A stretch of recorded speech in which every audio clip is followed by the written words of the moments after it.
네, 그래서 이제 간접 질문의 경우에는 이제 넌지시 물어보는 것이기 때문에 회사의 방침에 대해서 어떻게 생각하세요? 라고 묻는다면은 이것보다는 조금 더 직선적인, 직접 질문을 하시는 게 좋겠죠? 그래서 회사의 방침에 대해서 여러 가지 생각이 드실지 모르겠군요. 그러니까 회사의 방침에 대해서 여러 가지 어떤 생각이 드실지 모르겠군요. 그렇죠? 네, 해서 여러 가지 생각이 드는 걸 알려줄 수 있나요? 이런 식으로 좀 이렇게 직선적으로 그 구체적인 부분을 물어보시는 게 훨씬 더 도움이 된다라는 거죠. 자, 그러면 여기서도 네, 여기 지금 이제 직접 질문, 간접 질문이 잘못 적혀 있죠. PPT상 그거를 이제 구분해서 좀 기억하세요.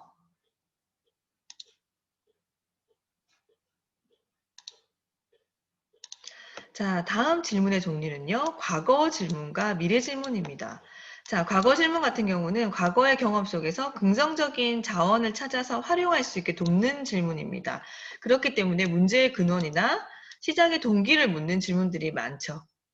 자, 그거에 비해서 미래 질문은요, 결과를 생각해 보게 하거나 또는 미래의 계획을 묻는 질문으로 어떻게 보면은 미래 질문이 좀 더, 네, 강한 동기를 불러일으키고자 할 때, 네, 사용하거나 또는 지금 얘기를 좀 더 현실적으로 한번 점검해 보고자 할 때 사용할 수 있습니다. 자, 과거 질문의 샘플이 비슷한 일로 성공했던 경험이 있나요? 이런 식으로 과거를 물어본다면 반대로 미래 질문은 3년 뒤에 네, 여러분이 성공한다면 어떤 모습을 하고 있을까요? 이렇게 물어보는 게 더 좋겠죠. 자, 과거 질문의 예는 이것을 원하게 된 동기가 무엇인가요? 과거 동기를 묻는 거예요. 그런데 미래는 그렇게 했을 때 네, 예상되는 결과는요. 그렇게 했을 때 너에게 무엇이 좋아지니? 이런 식으로 이제 미래지향적인 질문. 그 다음에 과거 질문이 처음의 의도는 무엇이었나요? 시작을 할 때 첫 스타트에 네, 과거의 그 의도를 묻는다면은 미래 질문은 10년 뒤 지금을 되돌아본다면 지금 나에게 무엇라고 할까요? 또는 네, 어떤 점이 가장 잘했다고 뭐 느끼나요? 이런 식으로 해서 미래지향적인 이런 질문들이 조금 네, 의사소통에서 좀 더 그 효과적일 수 있다. 뭐 어쨌든 과거 질문이 필요할 때도 있고 미래 질문이 필요할 때도 있는데 우리는 대부분 네, 과거 질문을 많이 한다고 합니다. 그래서 지금부터는 좀 미래 질문을 타인에게 하는 연습을 할 필요가 있겠죠.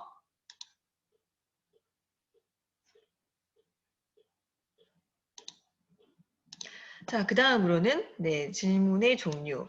가설적인 질문과 기적 질문이 있습니다. 자, 가설적인 질문은 타인의 입장이나 다른 상황 속에서 자신이나 또는 자신에게 일어나는 여러 가지 문제를 생각해 보게 하는 질문입니다. 자, 그런 거에 반해 기적적인 질문은요. 말 그대로 기적 같은 일이 일어났을 때를 상상하게 해서 오히려 네, 해결책에 좀 초점을 돌리게 하는 거. 숨겨진 문제의 좀 기능을 밝혀내는 거. 일반적으로 네, 이런 문제 상황만 생각하고 있다면은 좀 다른 관점의 네, 새로운 관점을 제시하는 거. 그래서 이러한 기적 질문은 답하는 사람이 문제의 핵심에 좀 다가갈 수 있는 것을 도울 수 있습니다. 자, 예를 들자면은 가설적인 질문은 당신이 내 입장이라면은 그럴 때 어떻게 할 것 같나요? 그쵸? 그래서 네, 타인의 이런 입장, 어떤 상황을 묻는 거라면 기적 질문은 오늘 밤에 기적이 일어나서 그 문제가 다 해결된다고 생각해 보세요. 내일 무엇이 달라져 있을까요? 이렇게 좀 상상하고 해결책에 대한 초점이 좀 달라지겠죠? 자, 또 다른 샘플. 가설적인 질문은 만약 다른 부서로 옮기면 어떤 일이 일어날까요? 지금 너는 이런데 만약 다른 부서라면 이런 식으로 이제 뭔가의 상황을 바꿨었을 때 그다음 당신이 네, 친한 또는 적당함에 있는 동료는 당신의 문제를 무엇이라고 생각하나요? 또는 당신에 대해서 어떤 문제가 있다고 생각하나요? 이렇게 해서 좀 이렇게 타인의 관점, 제3자 이런 걸 돌린다고 한다면 가설적인 그 질문이 좀 더 이런 그 타인의 관점, 다른 상황에 초점을 맞춘다 한다면은 기적 질문은 상상이라고 했죠. 그래서 네, 100억 복권에 당첨됐다고 생각해 보세요. 그럼 여러분 어떤 일을 하고 싶나요? 어떻게 사용할 것인가요? 자, 지금까지 말씀드렸던 것처럼 가설적인 질문을 여러분들이 많이 하고 있습니다. 그런데 오늘 이 시간을 통해서 네, 기적 질문을 배우기 때문에 어떻게 하면은 네, 타인에게 좀 기적적인 질문을 많이 할 수 있을지를 좀 연구할 필요가 있겠죠. 네, 그 다음 살펴볼 내용은 자, 그 외에 되도록 하지 않아야 할 질문들을 정리하겠습니다. 자, 유도 질문 듣는 사람 어떨까요? 별로 좋지 못하죠? 묻는 사람이 이미 답을 정해놓고 질문의 형태로 묻는 거, 뻔히 우리에게 그냥 일관적으로 동조를 원하네. 이런 것도 별로 좋지 못하죠. 내가 원하는 방향으로 답변을 유도하고 싶을 때 흔히 많이 쓰는데 이런 유도 질문은 피하셔야 합니다. 그 다음에 선택형 질문. 자, 서너 개의 가능성 가운데서 하나를 선택하도록 강요하는 질문이죠. 이때 질문을 받는 사람은 어떠한 생각도 할 수 없고 네, 서너 가지 여기 세팅된 것 중에서 골라야 하는 갈등 상황을 겪게 될 수도 있습니다. 그 다음에 네, 스스로 해결책을 만들 수 없고 굉장히 이렇게 폐쇄적이고 네, 이렇게 사고를 닫게끔 하는 질문이 될 수도 있습니다. 자, 그렇기 때문에 상대를 늘 수동적이고 의존하게 만드는 질문이 바로 선택형 질문입니다. 이 선택형 질문 역시도 좀 피하시는 게 좋겠죠. 자, 그 다음 살펴볼 내용은요. 네, 효과적인 질문 방법입니다. 뭐 크게 네 가지로 정리할 수 있는데요. 여러분 다 잘 아시는 것처럼 질문의 의도를 분명하게 알고 네, 분명하게 질문을 하자. 자, 질문을 분명하게 하자라는 것 앞에서 배우셨던 것처럼 여러 가지 네, 직선적으로 하는 네, 뭐 직접 질문을 해라. 그 다음에 네, 너무나 이렇게 폐쇄적인 질문보다는 좀 개방적인 질문을 해라. 뭐 기타 등등 여러 가지가 있을 수 있겠죠. 그 다음에 질문을 할 때 양해를 구해라. 질문을 할 타이밍이 중요하다 그랬죠. 그래서 말하는 사람이 한참 이제 뭐 자신의 얘기를 집중해서 이렇게 올라가고 있을 때 갑자기 이제 끼어들 질문을 한다 그러면은 타임이 끊기죠. 말하는 흐름. 그럴 때는 굉장히 이제 말하는 사람이 불쾌함을 느끼거나 뭔가 말하려던 부분을 잃어버릴 수 있습니다. 그렇기 때문에 이렇게 손을 든다든지 아니면은 눈빛을 준다든지 해서 질문을 할 때 양해를 구하고 질문을 하시는 게 네, 좋습니다. 그 다음에 충분히 생각할 시간을 주기. 자, 우리는 특히나 한국 사람들은요, 질문을 하자마자 1, 2, 3초 안에 대답을 하길 바랍니다. 그거 별로 좋지 못해요. 그래서 좀 여유 있게끔 생각을 할 수 있게끔, 특히나 개방적인 질문이라든지 정답이 없는 이런 질문 같은 경우, 그 다음에 뭔가 해결책을 내가 얻고자 할 때는 네, 듣는 사람으로 하여금 충분한 시간을 주는 연습이 되어 있으셔야 됩니다. 그 다음에 가장 중요한 얘기인데요. 네, 존중하고 지지하고 격려하기 위한 질문을 하라라는 얘기예요. 그렇죠? 그래서 뭔가 지적질하거나 부정적인 질문을 한다라는 것이 아니라 뭔가 지금 전체적인 네, 말하는 사람을 존중하고 지지하고 격려하는 질문을 반드시 넣는 게 좋습니다.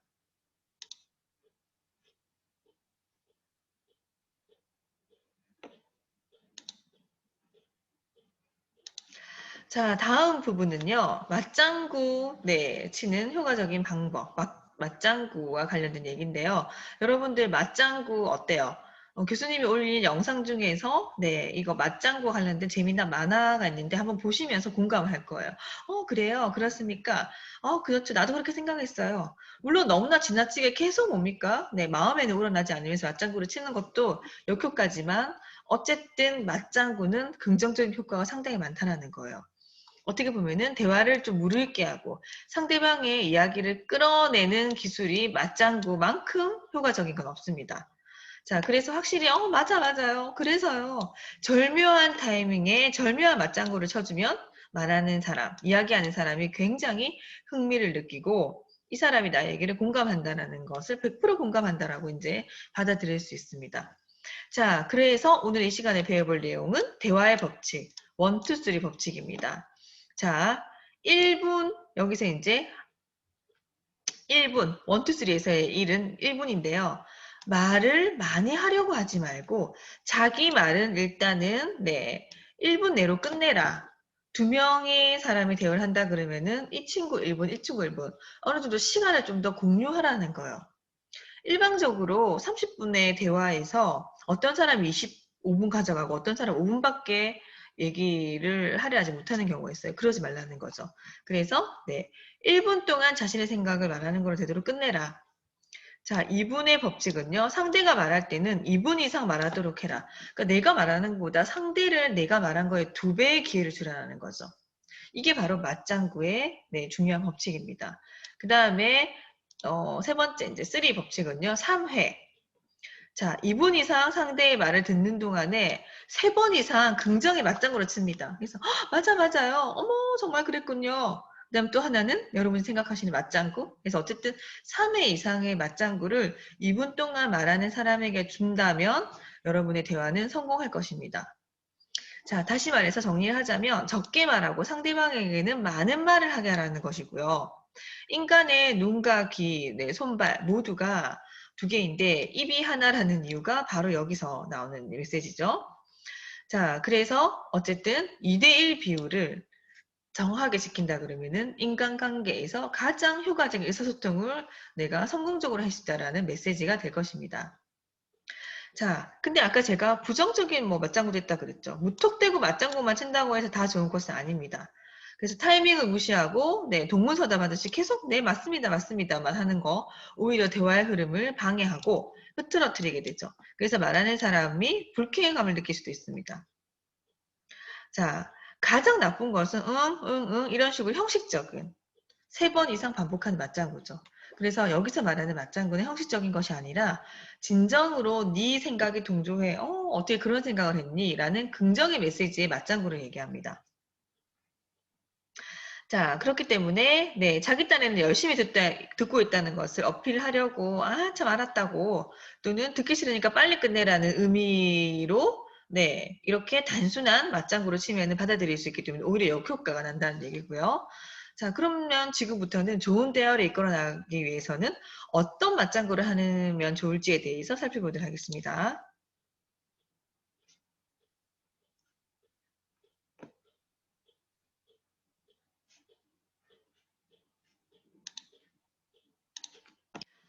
자, 그 첫 번째 맞장구 1법칙입니다. 상대가 말한, 네, 그 한 말 중에서 가장 중요한 단어를 되풀이해서 반복해주는 거.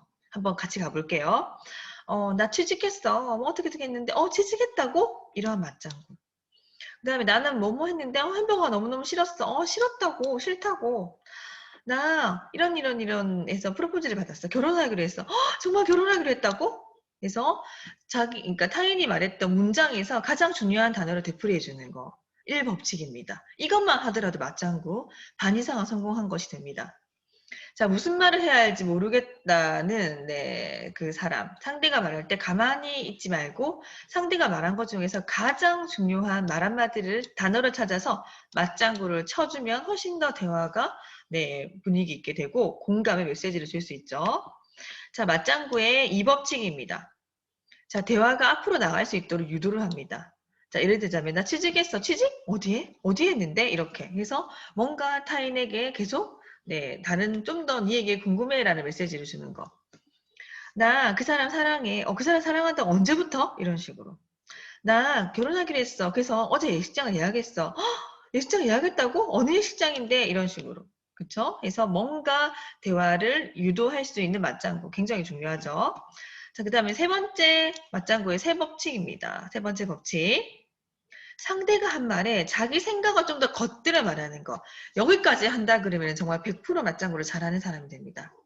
나 취직해서 취직했다고 어느 회사야? 좋겠다. 과연 실력 있는 사람 다르다. 자, 친구가 말했던 취직했다라는 거에 내 생각 메시지를 덧붙여주는 거.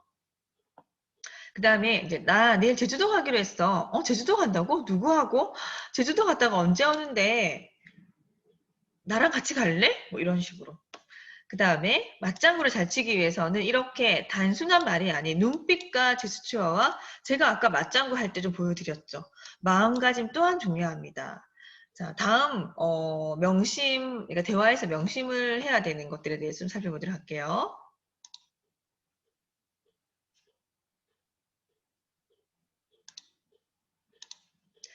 자, 마지막으로 살펴볼 내용은요. 효과적인 맞장구 방법을 정리해봤습니다. 첫 번째, 상체를 상대방 앞으로 기울여라. 아까 제3법칙에서도 이제 언급을 했는데 뭔가 긍정적인 메시지를 주고 했었을 때 이렇게 숄더, 뭐 이렇게 박수를 친다든지 앞으로 나오는 거.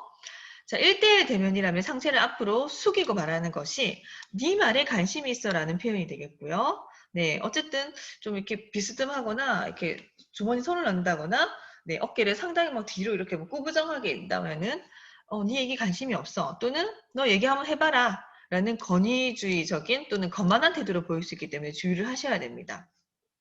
그 다음에 과유불급, 과장된 맞장구를 반복해서는 안 됩니다. 자, 맞장구는 대화의 윤활유이면서 아까도 설명드렸던 것처럼 과장된 맞장구를 반복하게 되면은 얘 지금 나 놀리고 있나? 라는 생각이 들 수 있기 때문에 안 되죠. 또는 대화의 맥이 끊어질 수 있기 때문에 주의를 하셔야 됩니다. 그래서 상대가 하고자 하는 말이 나오고 계속 듣고 싶어 하는 거를 읽었었을 때 맞장구를 잘 쳐주시면 됩니다. 그럼요. 어떡해. 얘 정말 그래요. 이런 식으로. 그래서 네 얘기에 너무너무 관심이 있다. 흠뻑 빠져있다는 모습을 보여주는 것이 맞장구이기 때문입니다. 그 다음에 작은 질문으로 대화를 좀 조절을 해라라는 얘기죠. 이야기 진행 방향을 좀 더 한번 터치해주는 가벼운 질문은 대화의 양과 뭔가 진도를 조절하게 할 수 있습니다. 한번 이해해 볼게요. A. 박 사장님께서 이번에 대통령상을 받으셨잖아요.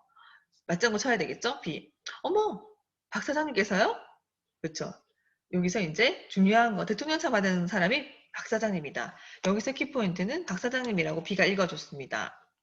그렇다면 결과는 내일 오후쯤 알 수 있다는 말씀이네요. 제가 몇 시쯤 전화를 드릴까요? 했었을 때 그 화자가 너무 지나치게 길게 얘기하거나 산만하면 요점을 정리하고 대화를 좀 더 올려줍니다. 여러분 한번 해보세요. 그쵸? 제가 한번 다시 해볼게요. 네, 그러면 지금 뭐 몇 시쯤에 전화를 드린지 궁금해 하시군요. 이런 식으로. 긴 얘기들을 정리를 해주는 것 또한 내가 너의 얘기에 집중하고 있고 맞장구로 치고 있어라는 메시지를 전달하는 거죠.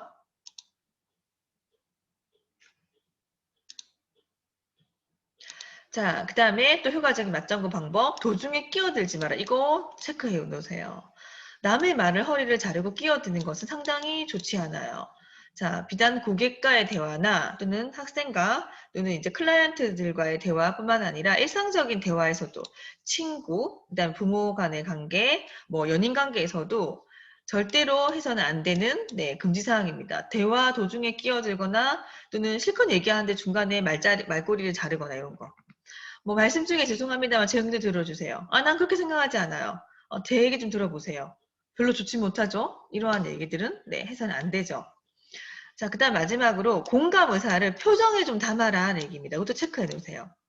자, 화자의 이야기가 내용이 밝을 때는 표정도 밝게 해야 되는데 나는 오늘 이것 때문에 너무 슬퍼. 남자친구랑 헤어졌어. 이러는데 뭐 본인은 밝게 어머 어떡해. 안 된다는 거죠. 자, 그럴 때는 속상하고 어머 어떡해 유감스러운 표정과 내용, 감정을 좀 감정이입을 한 다음에 표정에 담아서 말하는 사람 화자를 보고 맞장구를 쳐야 된다는 거죠. 자, 그래야지만 상대방의 마음도 편안하고 좀 더 깊이 있는 대화를 할 수 있다는 얘기예요. 자, 또한 듣는 사람의 부드러운 눈빛 하나가 그냥 때로 너무 지나치게 오버해서 맞장구를 하기보다는 어머 하는데 굉장히 눈빛이 공감 어린 눈빛을 준다면 당신의 얘기를 잘 듣고 있습니다. 공감합니다. 우리는 하나입니다라는 메시지를 당연히 전달해 줄 수 있겠죠. 자, 지금까지 이번 11주차 잘 들으셨고요. 그러면 이제 효과적인 경청을 하는 맞장구 표현입니다.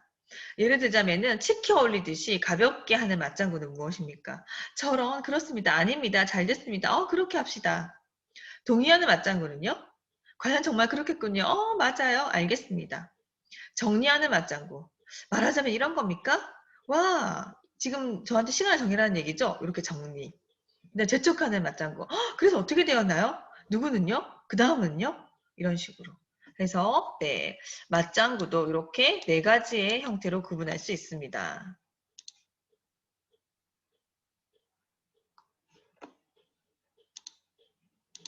자, 마지막으로 활동지 소개를 하고 마치도록 할 건데요. 자, 여기 활동지에서 보시는 바와 같이 효과적인 맞장구 방법을 여러분 들으셨습니다. 이 맞장구 방법을 듣고 느낀 기분과 자신에 대한 생각을 간략하게 느낀 점에다가 적으시면 되고요. 자, 두 번째, 효과적인 맞장구를 여러분이 실제로 대화에서 의사소통을 할 때 실행을 하셔야 됩니다. 그렇죠? 그래서 이 실행을 할 때 어떻게 실천할 것인지 구체적인 맞장구의 샘플을 하나 작성하시면 됩니다. 여기다가요. 네, 여러분들 수고 많으셨습니다.